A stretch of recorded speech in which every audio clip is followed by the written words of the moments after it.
Near their home in a Beijing apartment complex called Freedom City, the wife of China's prominent human rights activist reacts to the sentencing of her husband. I think this is unfair. We cannot accept this verdict.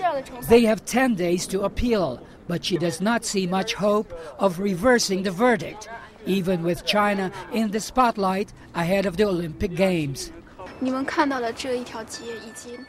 The Olympic torch will pass in the front gate of my apartment where we exercise every day, but I am not sure if it will bring peace to my family. 34-year-old Hu Jia was sentenced to 3.5 years in prison. His alleged crime, inciting subversion of state power. Translation: writing essays on the internet and giving interviews to overseas media. For years, Hu Jia lobbied passionately for AIDS awareness, minority rights, and environmental protection, sometimes getting detained by the police. With his networking skills, he worked within China's legal system to fight for human rights. Human rights used to be a hot potato, he told CNN 4 years ago. But now the government has written it into the Constitution.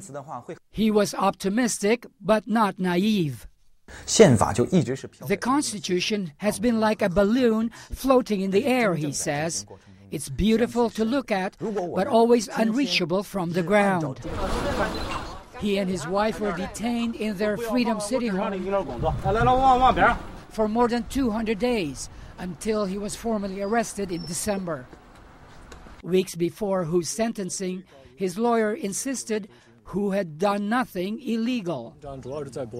His articles were objective and without ill intention. China has enshrined human rights, including freedom of speech, into its constitution on paper.